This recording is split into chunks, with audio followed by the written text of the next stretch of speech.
రాజస్థాన్లోని అజ్మీర్లో ప్రధానమంత్రి నరేంద్ర మోదీ మాట్లాడుతున్నారు. ఇప్పుడు ఆ లైవ్ చూద్దాం.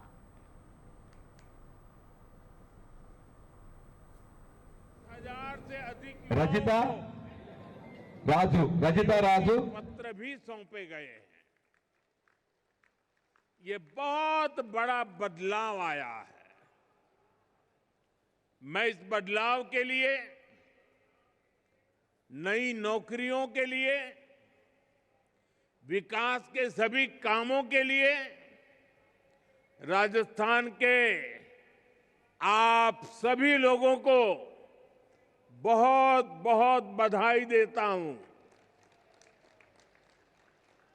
साथियों, आज वीरांगनाओं की इस धरती से मुझे देश भर की बेटियों के लिए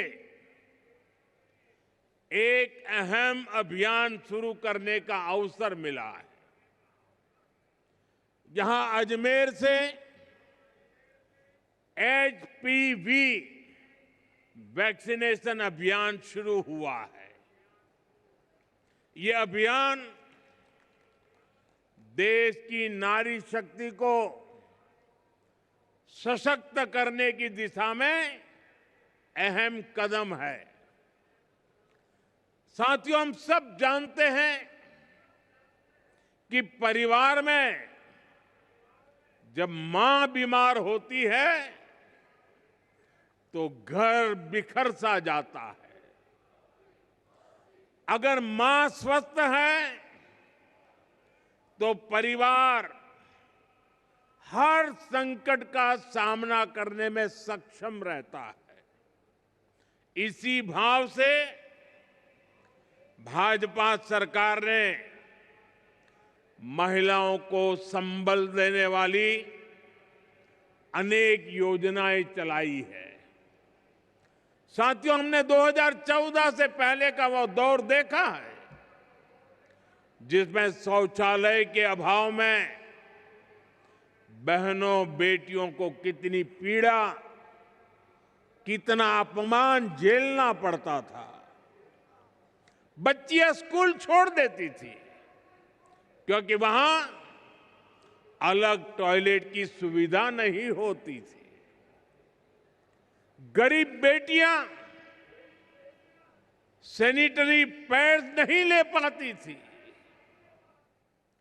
पहले जो सत्ता में रहे उनके लिए ये छोटी बातें थी।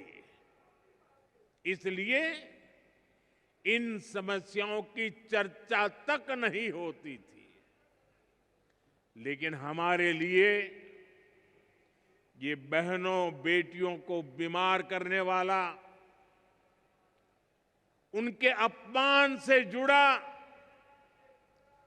संवेदनशील मसला था। इसलिए हमने इनका मिशन मोड पर समाधान किया। साथियों, गर्भावस्था के दौरान कुपोषण माताओं के जीवन के लिए बहुत बड़ा खतरा होता था। हमने सुरक्षित मातृत्व के लिए योजना चलाई। मां को पोषक आहार मिले, इसके लिए 5,000 रुपया बहनों के खाते में जमा करने की योजना शुरू की। मां धुएं में खांसती रहती थी लेकिन उब तक नहीं करती थी। हमने कहा ये नहीं चलेगा और इसलिए उज्ज्वला गैस योजना बनी। ये सब इसलिए संभव हुआ क्योंकि भाजपा सरकार सत्ता भाव से नहीं, संवेदनशीलता के साथ काम करती है। साथ ही 21वीं सदी का 1/4 हिस्सा बीत चुका है। आज का समय राजस्थान के विकास के लिए बड़ा महत्वपूर्ण